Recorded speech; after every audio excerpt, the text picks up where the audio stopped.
네, 계속 진행하도록 하겠습니다. 그 다음에 뭐 일반 사항에 대한 거는 뭐 잘 먹는지, 물 잘 마시는지, 활동성 어떤지, 뭐 그런 것들 체크하게 되어 있고, 시기라든지 음수라든지 일단 시기는 되게 중요한 편이에요. 왜냐하면은 회복이 된다는 거에 대한 되게 중요한 증거가 밥을 먹기 시작한다는 거기 때문에 일단은 식욕이 좀 좋아야 되고, 그리고 뭐 음수 같은 경우는 사실 음수를 좀 하지 않더라도 수액을 계속 보통 맡고 있기 때문에 괜찮은 편이 많습니다.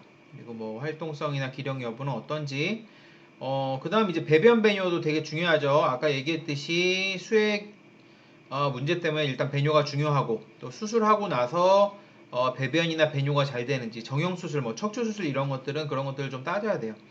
그리고 애기가 설사하는지 뭐 그런 거 이제 보려면은 대변 상태 같은 것도 이제 봐야 되잖아요. 그래서 요거는 뭐 저도 이제 그 미국 병원에서 찍어온 건데, 그 이것도 병원마다 좀 달라요. 그 아무래도 변의 상태가 어떤지 그거를 체크하는 좀 객관적인 기준이 없다 보니까 그냥 자기가 보고 좀 주관적으로 판단을 하는 거죠. 뭐 이렇게 가령 토끼똥처럼 뭐 이런 식으로 나왔다. 그러면 이렇게 스코어 1, 나중에 물처럼 이렇게 나왔다. 그럼 뭐 스코어 7 이런 식으로 변이 무른지 딱딱한지 형태는 어떤지 이런 걸로 봐서 이제 스코어를 매기기도 하고요. 당연히 구토 설사 여부가 중요합니다. 예, 그래서 특히 구토 같은 경우는 구토를 하면 수의사한테 꼭 알려줘야 돼요. 왜냐하면은 약 부작용에 의한 구토일 수도 있고, 마취 후유증으로 인한 구토일 수도 있고, 아니면 다른 질환이 있어서 구토할 수도 있고, 그래서 구토를 할 때는 토를 억제하는 약을 보통 투여를 합니다. 그렇게 해야 되기 때문에 이제 알려줘야 되고요. 케이지 청소하고 이런 것들은 잘 알죠. 그래서 뭐 배설물 있거나 아니면은 토사물 있거나 하면은 수액 같은 거 이제 끊어지지 않도록 이제 살짝 잘 청소하고, 옆 케이지에 옮기거나 할 때는 아까 말씀드렸듯이 떨어지거나 크게 문제 생기지 않도록 해주는 것이 좋고요.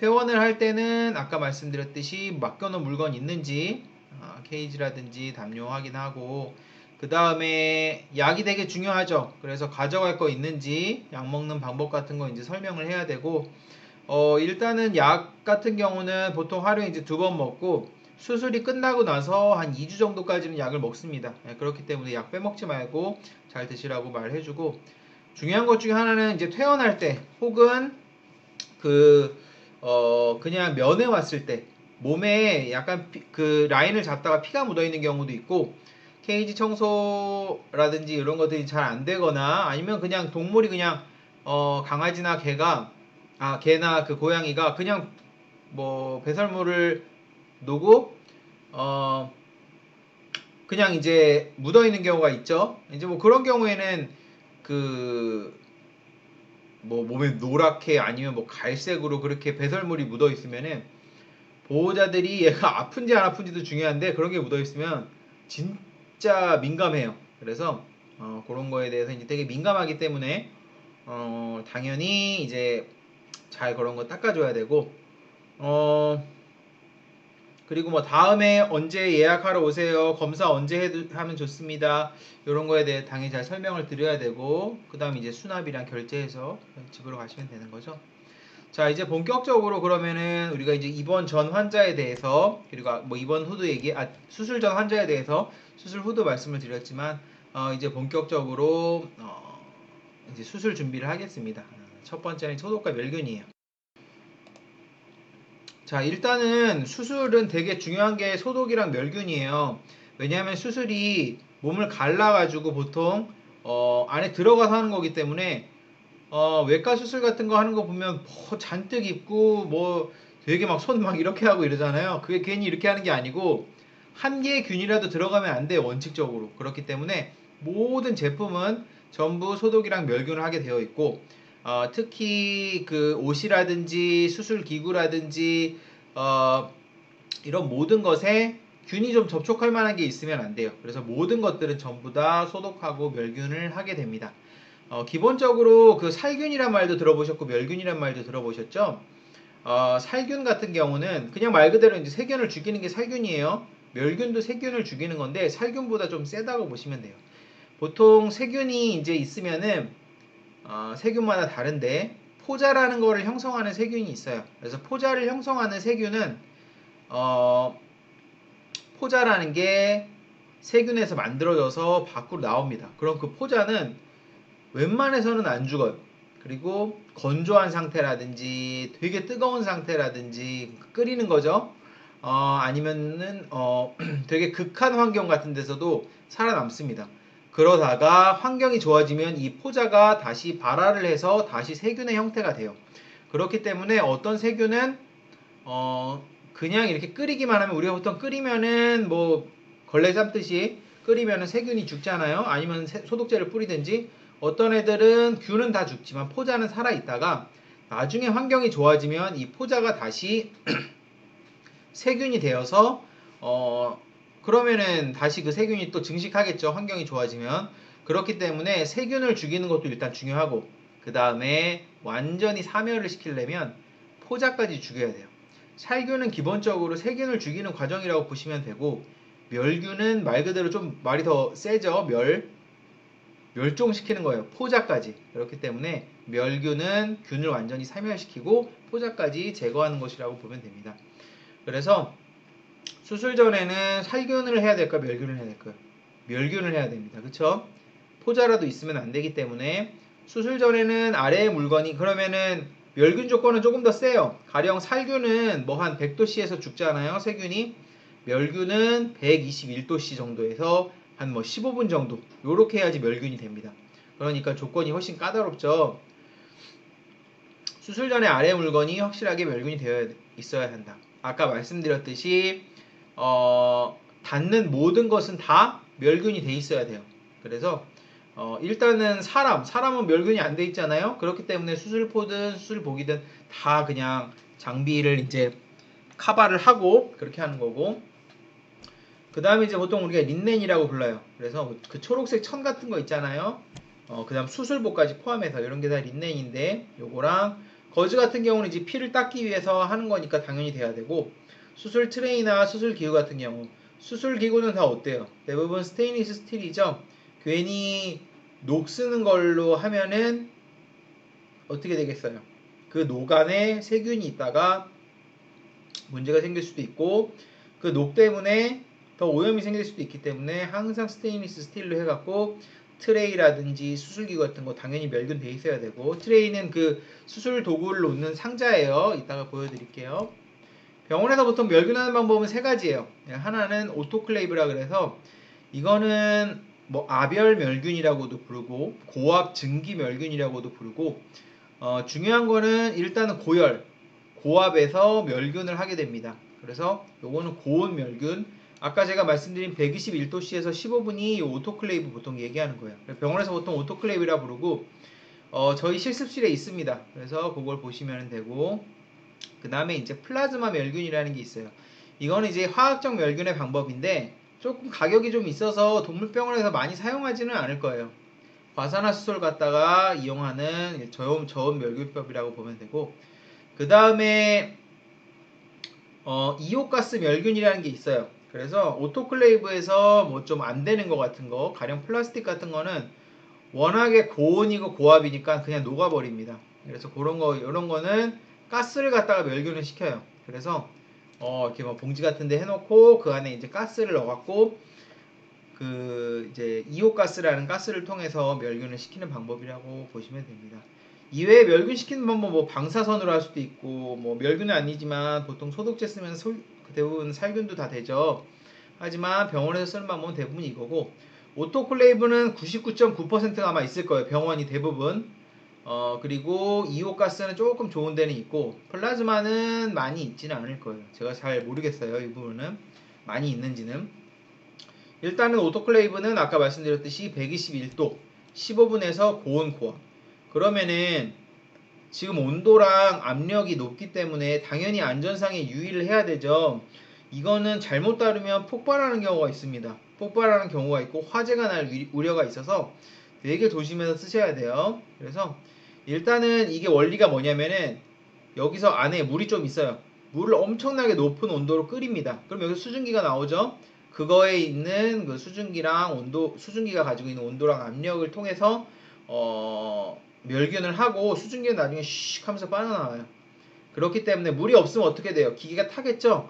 물의 양이 충분한지 수시로 확인한다. 물이 적으면 타버리기 때문에 기계마다 다른데 게이지가 있어요. 게이지가 있어서 물의 양이 충분한지 확인할 수가 있고, 당연히 문을 꽉 닫아야 돼요. 이게 되게 중요해요. 그래서 막 이렇게 돌려갖고 여는 게 있어요. 그리고 막 이렇게 돌려가지고 굉장히 단단하게 완전히 밀착이 되도록 해서 틈이 없도록 합니다. 안 그러면 압력이랑 온도가 애초에 올라가지가 않아요. 그래서 고압으로 인해서 압력이 이렇게 쭉 올라가야 되는데, 애초에 문이 열려있으면 증기가 다 새겠죠. 압력이 안 올라가고. 이게 굉장히 중요해요. 끝난 후에 압력을 충분히 빼준다. 이 안에 끝나고 나면은 121도에서 15분 하고 나면은 15분 끝났다. 그러면은 온도가 좀 내려갈 때까지 기다려야 됩니다. 한 3, 40분은 보통 기다려야 돼요. 100도 이하, 최소 100도 이하 정도는 돼야지 보통 문을 열 수 있어요. 제가 쓰던 기계는 그랬는데, 뭐 이 조그만 기계들은 제가 잘 모르겠어요. 끝난 후에 압력을 안 빼주고 121도 방금 끝났다 하고 딱 열면은 대단히 위험해요. 진짜 운이 없으면 폭발하는 경우가 있고, 대부분은 퀴익 하면서 여기서 증기가 확 나오는데, 중요한 거는 증기가 잘못하면은 사람한테 맞습니다.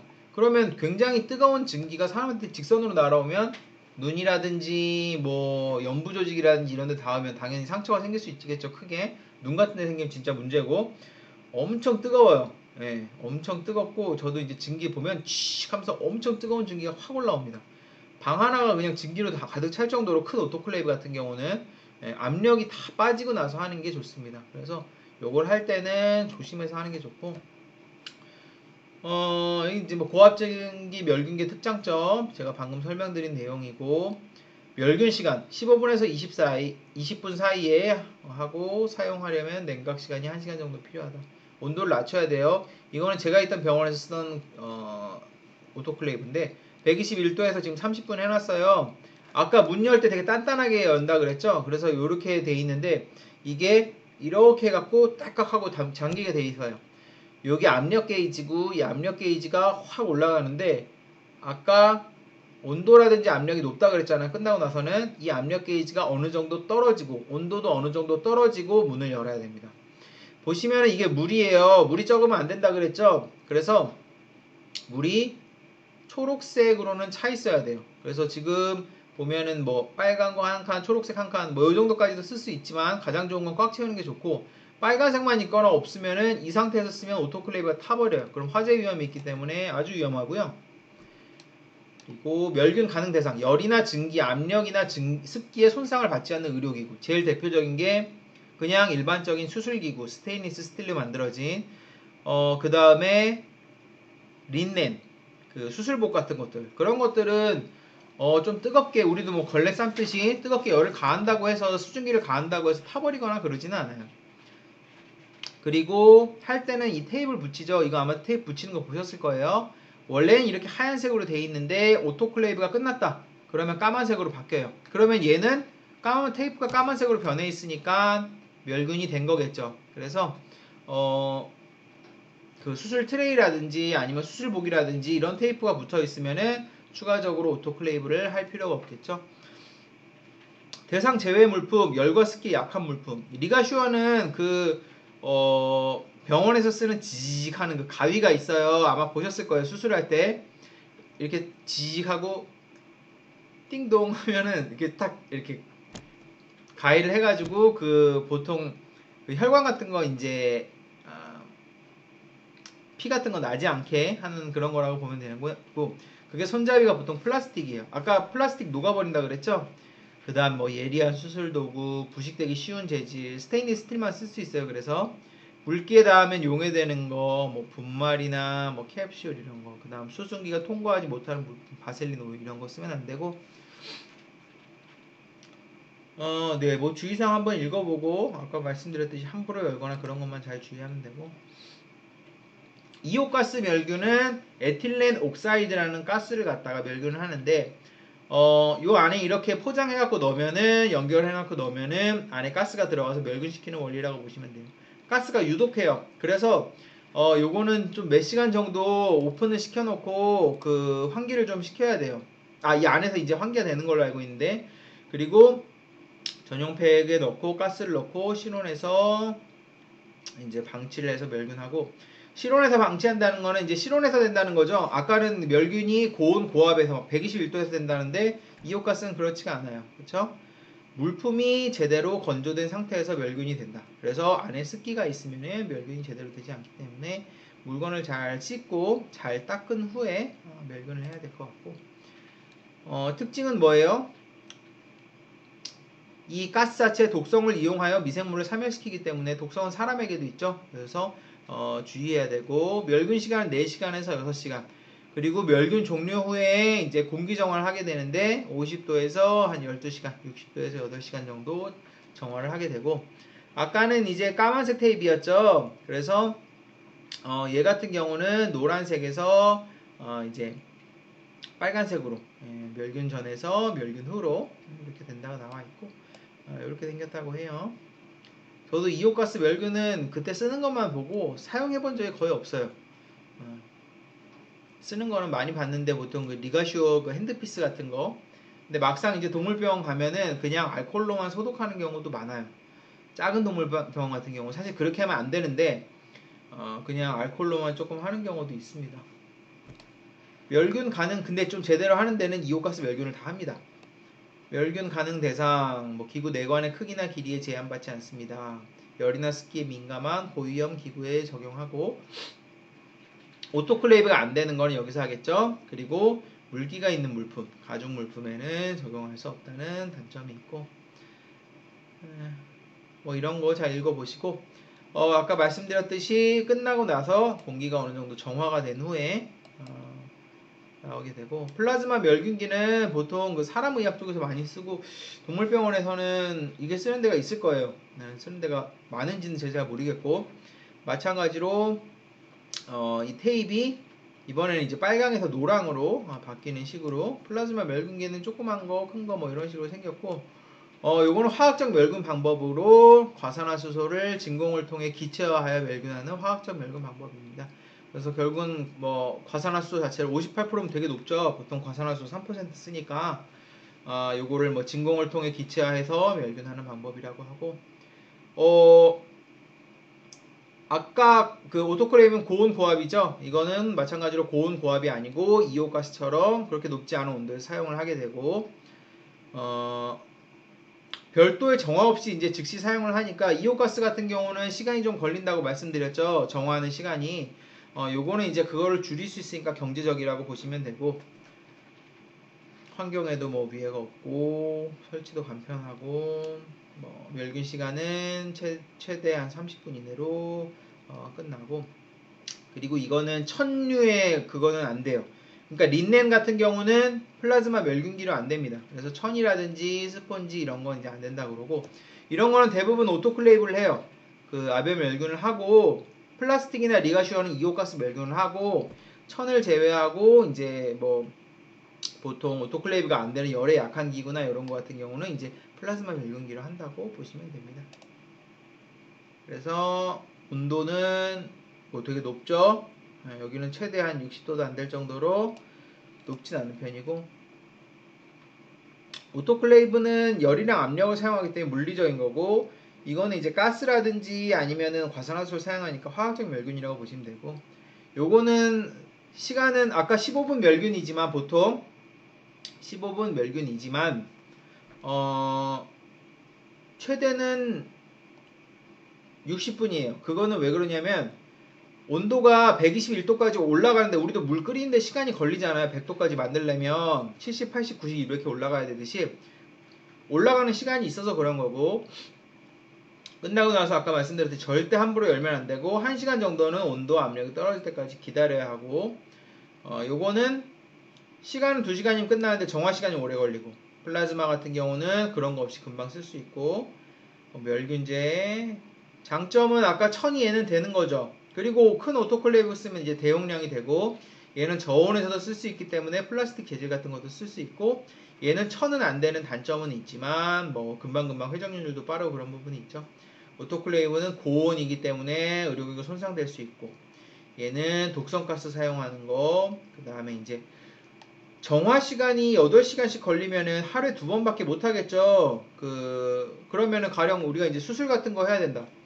그러면은 수술기구를 갖다가 이오가스에서 멸균을 해야 되는데 한 번 하루에 2번밖에 돌릴 수가 없으면 수술도 2번밖에 못 하는 거잖아요. 그죠? 그런 식으로. 그러니까 만약에 기구가 여러 개 있으면 상관이 없지만 한꺼번에 해놓고 하면 상관없지만 리가시오 같은 거는 그 가위가 되게 비싸거든요. 그리고 이제 여러 번 써요. 그게 원칙적으로 사실 일회용인데 그러면은 그거 한번 하고 그러면 이오가스에서 진짜 몇 시간 기다렸다가 또 한 번 하고 그럼 수술 2번밖에 못 하는 거죠. 만약 그걸 써야 되면 그렇다고 그 비싼 거를 또 사기엔 아깝고 그런 딜레마가 있겠죠. 플라즈마 멸균기 같은 경우는 아까 말씀드렸듯이 천이 안 된다는 게 문제고 기계가 좀 비싸서 운영하는 데가 많지 않다. 자, 소독은 이제 소독이랑 멸균 뭐 이런 식으로 얘기하는데 소독은 세제라든지 아니면 소독제를 써서 세균을 갖다가 세균이나 바이러스를 이제 죽이는 거라고 보시면 되죠. 일반적으로는 피부 등에는 알코올, 클로로헥시딘, 포비돈 등 사용한다고 되어 있는데 그 보통 이제 병원 그 수의사들 책상이라고 해야 되나 진료대 보면은 조그만 통 같은 거 있죠. 거기에 클로로헥시딘도 있고 포비돈도 있고 알코올도 있죠. 보통은 이제 포비돈은 빨간 거 그렇죠.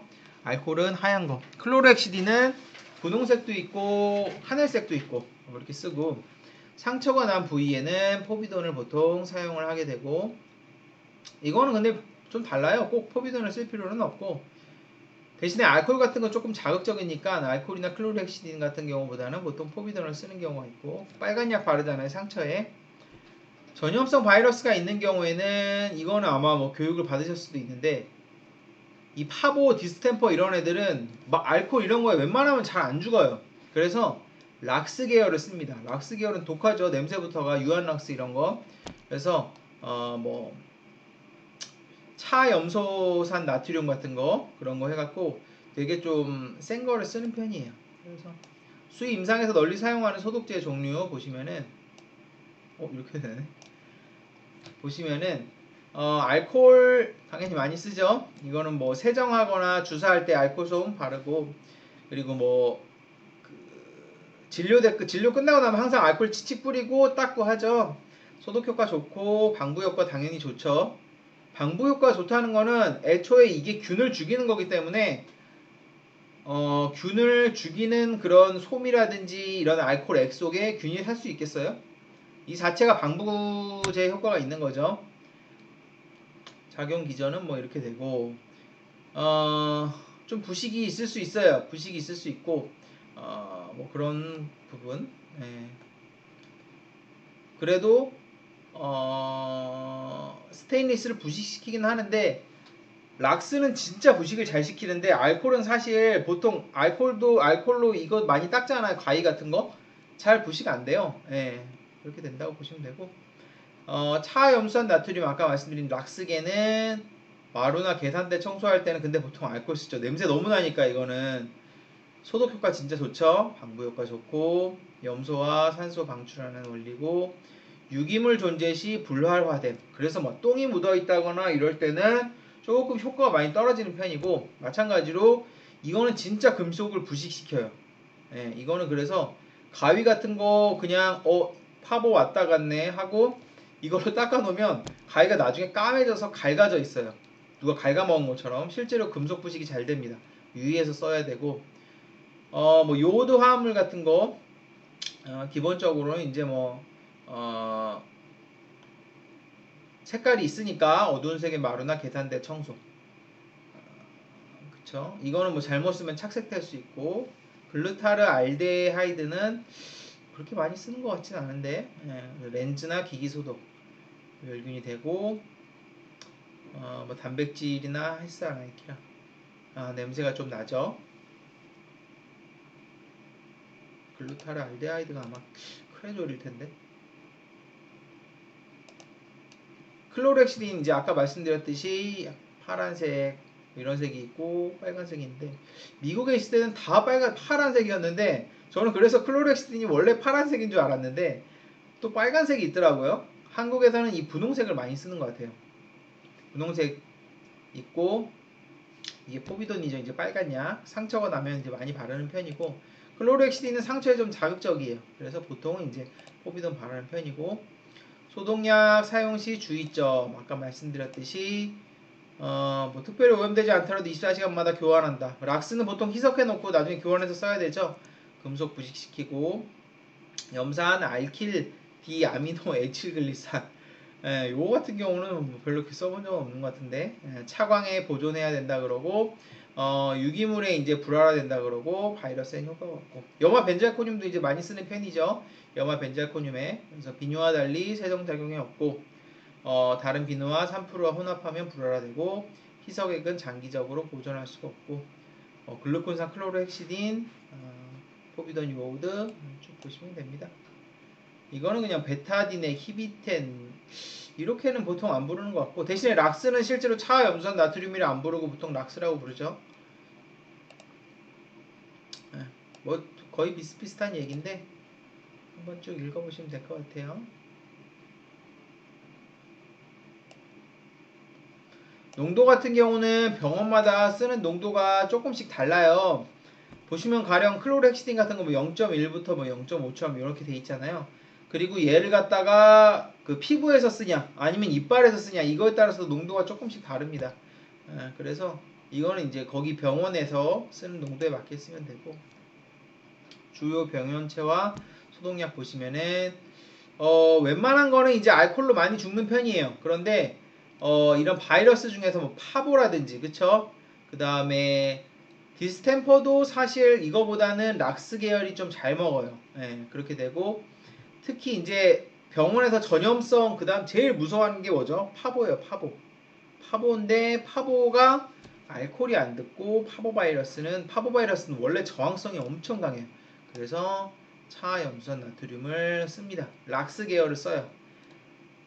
크레졸 같은 경우는 약간 비누같이 돼 있어갖고 좀 특이한 냄새 나는 병원 같은 데서 많이 쓰는 건데, 그러니까 이 사람 병원에서 보통 많이 썼는데 요새는 동물병원에서는 그렇게 많이 안 쓰는 것 같아요. 냄새가 워낙 자극적이어서. 파보라든지 어쨌든 전염병이 오면 그래서 대부분은 락스로 한다.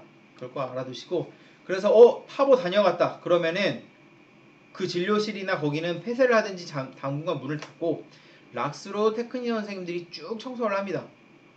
동선을 따라서 보호자라든지 개가 왔던 동선을 따라서 다 해요. 왜냐하면 파보바이러스가 저항력이 엄청 세서 락스로 안 하면은 살아있다가 나중에 다른 개한테 감염되는 경우가 있어요. 그러면 어떻게 되겠어요? 큰일 나죠. 그래서 냄새가 엄청나게 자극적이에요. 냄새가 굉장히 자극적이기 때문에 일단은 문을 닫고 그 다음에 락스 갖다가 이제 다 청소하는 거죠. 근데 아까 말씀드렸듯이 진료대까지는 락스로 해도 되는데, 그 스테인리스 스틸이라든지 아니면 어떤 철로 된 그런 금속재 어떤 기구 같은 거는 락스로 딱 하면은 부식돼 버려요. 락스로 빨리 하고 닦아버리든지 그런 식으로 해야 됩니다. 이렇게 되고, 뭐 세균, 진균 이런 거 어떤 소독약으로 되신지 보시고, 대부분은 에탄올, 그 다음에 클로렉시딘으로 대부분 된다고 보시면 돼요. 하지만 파보 쪽 이런 몇 가지 바이러스는 어렵다. 이 정도로 알아두시면 되고, 자, 이제 수술 준비를 이제 본격적으로 해야겠죠. 수술 준비를 이제 본격적으로 해야 되는데 수술 기구부터 보도록 하겠습니다. 자, 수술 기구를 여러분들이 막 엄격하게 너무 아실 필요는 없지만 무슨 기구가 있는지는 꽤 알아야 돼요. 왜냐면은 수술기구라는 게 되게 많아요. 세부적으로 들어가면. 특히 정형기구 같은 경우는 진짜 종류가 굉장히 많은데, 여러분이 수술 보조를 하게 되면은 그렇게 엄청 많은 수술기구에 대해서 100% 알지는 못하더라도 보조를 하면서 적어도 포셉이 뭔지, 가위가 두 종류가 있으면 어떤 가위를 쓰는지, 실은 뭐를 쓰는지 이 정도는 알아야 돼요. 그래서 지금 뭐 앞에서 수의사가 내 반대편 건너편에서 지금 수술을 하고 있다. 그러면은 뭐를 달라면 뭐를 찾아서 줄 수 있어야 되고, 이 과정에서는 무슨 가위를 쓴다. 이 과정에서는 무슨 겸자를 쓴다. 그런 것들을 알고 있어야지 빨리빨리 이제 건네줄 수가 있습니다. 그래서 아까 말씀드렸듯이 수술할 때는 이 수의사들이 되게 텐션이 올라가 있어요. 텐션이 올라갔다고 표현을 하나? 되게 민감해요. 민감하고 별것 아닌 일에 신경질을 냅니다. 그거는 수의사뿐만 아니라 여러분들의 선임 테크니션도 그래요. 그런데 내가 모르고 거기서 오버보하거나 큰 실수를 하게 되면은 뭐 이렇게 수술기구 같은 거 막 떨어뜨리거나 아니면 오염시키거나 그러면은 진짜 좀 뭐라 그래요. 그렇기 때문에 여러분들이 기구라든지 이런 것들을 어느 정도 상당히 잘 알고 있다가 보조해 주는 게 좋고, 그러면은 반대로 여러분들이 이것만 잘 익혀가면은 되게 예, 쓰임도가 높은 테크니션이 될 수 있어요. 그렇게 되시면 되고, 자 일단은 수술기구 뭐 칼부터 시작해서 수술 시작할 때 뭘로 시작하냐면 네 커팅합니다 이러면서 이렇게 그 피부를 절개해서 들어가요. 피부를 이제 절개해서 들어가니까 첫 번째로 하는 수술기구는 보통 칼이죠. 칼. 보통 칼이라 그러면 일체형으로 되어 있는 게 아니고 많이 보셨죠? 칼날이랑 이 칼자루가 따로 있어요. 칼자루를 스캐퍼라 그래요. 그리고 칼날은 블레이드라 그래요. 그래서 보통 우리가 이런 걸 갖다 이제 메스라 그러죠. 블레이드가 종류가 여러 가지가 있어요. 보통 병원에서 많이 쓰는 블레이드는 10호 블레이드를 가장 많이 씁니다. 보면 뭐 10호, 11호 뭐 있죠. 모양도 다 달라요. 숫자가 큰다고 크다고 그냥 뭐 이렇게 블레이드가 커지는 그런 것도 아니고 생긴 것마다 번호마다 생긴 게 다른데, 다른 건 몰라도 10호랑 15호는 생긴 걸 좀 기억을 해두세요. 10호를 가장 많이 씁니다. 그리고 고양이라든지 조그만 동물은 15호를 써요. 그래서 이 블레이드를 갖다가 이 스캐퍼에다가 딱딱 하고 끼워서 써요. 핸들은 두 종류가 있어요. 이 스캐퍼는 3호가 있고 보통 4호가 있어요. 3호가 있고 4호가 있다고 보시면 되고, 이거는 한번 해보면 알아요. 한번 해보면 이렇게 딸깍하고 끼우는구나. 그래서 여기 블레이드 홈 있죠? 이 홈이 여기 있는 튀어나온 부분이랑 딱 맞게 이제 딸깍하고 들어간다고 보시면 됩니다. 그렇게 되면 블레이드가 준비가 되는 거고, 사용 후에 여러분들이 뒷정리를 하면서 이 블레이드를 빼가지고 버리고 얘는 계속 재활용하고 오토클레이브 해갖고 하는 거예요. 그러니까 여러분들이 하는 것 중에 중요한 것 중에 하나가 블레이드를 안 뺐다. 그러면은 이거 다른 테크니션이 씻으러 가다가 손을 베는데 크게 뱁니다. 이 블레이드가 수술용 블레이드이기 때문에 엄청 날카로워요. 그래서 그냥 살짝만 스쳐도 상처가 크게 나요. 이건 뭐 수술 뭐 몸 자르는 건데 당연히 굉장히 날카롭고 일회용이죠. 일회용이니까 엄청 날카롭게 갈려져 있는 상태이기 때문에 되게 위험해요. 그래서 여러분이 깜빡하고 이거를 안 빼고 다른 테크니션 혹은 여러분이 씻으러 갔다 사고가 나는 거예요. 그래서 반드시 빼는 거 주의해 주시고, 날을 건넬 때는 날이 아래로 가게 하여 건넨다. 그쵸? 날이 이제 위쪽으로 이제 돼 있으면은 하다가 손을 베는 경우가 있으니까 가급적이면 손잡이 쪽으로 해갖고 주는 게 좋겠죠? 여기 이제 뭐 3호랑 4호가 있고 블레이드 이제 숫자에 따라 날이 다르고, 겹 표면에 보시면은 넘버 12 이렇게 돼 있잖아요. 이거는 12호라는 거예요. 생긴 건 이렇게 생겼죠? 볼까요? 12호 이렇게 생겼죠. 나처럼. 그래서 이거를 뜯기 전에 밖에서 보면 알아요. 뜯기 전에 10호인지 15호인지 써 있으니까 괜히 멀쩡한 블레이드를 그냥 딱 잘라버리면 안 되겠죠. 오픈해버리면 안 되겠죠. 이거 일회용이면 오픈해버리면 못 쓰니까. 외과도 잡는 법은 여러분들은 모르셔도 돼요. 여러분들은 커팅할 일은 없으니까 수술은 수의사가 하게 되니까. 그 다음에 이제 봉합사가 있어요. 봉합사는 실이에요, 실. 일단은 실은 좀 알고 있어야 돼요. 왜냐면은 실 주세요 하면은 수의사가 부위에 따라서 개의 크기에 따라서 그 다음에 수술의 어떤 특성에 따라서 실을 다르겠습니다. 그러니까 뭐 주세요 했는데 어버버 하고 있으면은 답답해요. 그쵸? 그리고 똑같은 동물인데도 배 안쪽을 봉합할 때는 어떤 봉합사를 쓰고 바깥쪽을 봉합할 때는 어떤 봉합사를 쓰고 이게 또 다 달라요. 그러니까 대충 이제 이 수술할 때는 이 봉합사를 쓰더라 하는 걸로 어느 정도는 알고 있어야 돼요. 자, 봉합사를 이제 나눌 때 단사, 다사, 흡수성, 비흡수성, 천연, 합성 이런 식으로 나누는데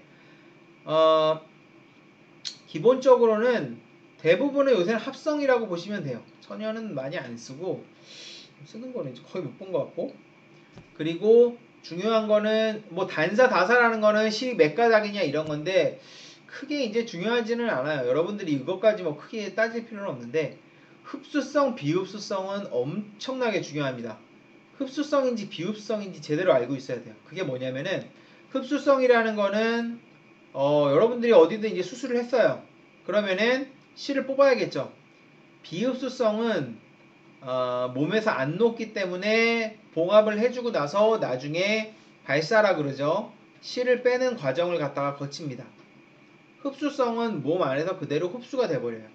그러면은 몸이 보면은 만약에 배를 가르고 이제 수술을 한다고 해요. 뭐 중성화를 하든 뭘 하든 그러면은 겉에 피부도 있고 근육막도 있고 그 안쪽에 보면은 복벽이라고 또 있어요. 그쵸?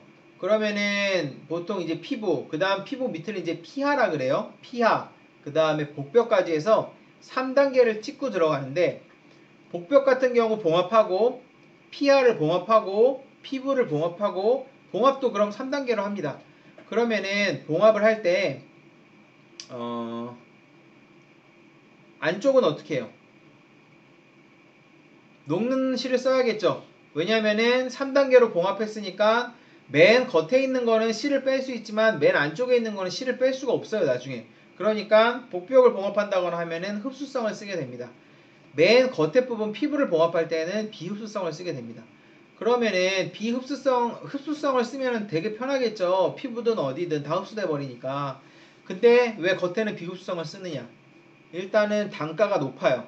단가가 높은 편이고 사실은 미국에서는 큰 병원 같은 데서는 무조건 다 그냥 흡수성을 써갖고 좀 봉합 방법을 다르게 해요. 그런데 병원이 그냥 우리가 로컬이라 그러죠. 작은 병원도 있고 큰 병원도 있고 원장 선생님이 아끼는 원장도 있고 돈을 안 아끼는 원장도 있어요. 이것저것 재활용해 쓰시는 분도 있어요. 그러면은 좀 이런 봉합사 비용을 이제 아끼려고 하면은 가급적이면은 흡수성보다는 이제 비흡수성을 웬만해서는 이제 쓰려고 하는 거겠죠. 자, 그래서 일단은 흡수성 봉합사는 이름이 뭐 여러 개가 있어요. PDS, 맥슨, 비크릴 이런 식으로 덱슨이라는 것도 있고 이름이 몇 개 있어요. 그래서 흡수성 봉합사 이름을 여러분들이 몇 개를 알고 있어야 됩니다. 비흡수성은 제일 많이 쓰는 게 나일론이에요. 나일론. 대부분은 나일론 뭐 3제로 주세요, 4제로 주세요. 뭐 보통 이렇게 얘기해요. 자, 봉합사 겉에 면에 보면은 이렇게 생겼습니다. 자, 그러면은 이거는 뭐냐면은 침은 이렇게 생겼다는 거예요. 여러분들이 요거를 뜯기 전에도 겉을 확인을 해봐야 돼요. 이것도 뜯고 나면은 이게 한 봉지에 몇천 원씩 해요. 그러면은 잘못 뜯었는데요. 그럼 일회용이잖아요. 그럼 돈이 그냥 날아가는 거죠. 그러면은 싫어하겠죠. 뜯기 전에 바늘 모양은 당연히 이렇게 생겼고 3제로는 사이즈입니다. 사이즈. 그쵸? 그 다음에 실의 길이가 70cm다.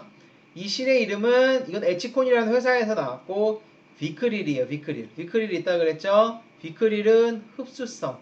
그러면은 이 비크릴은 사실 상표 이름이고 보시면은 폴리글락틴이라고 써 있잖아요. 이게 원래 이름이에요. 근데 이제 병원 가면 폴리글락틴 주세요 이런 얘기 안 해요. 다 그냥 비크릴 주세요라고 합니다.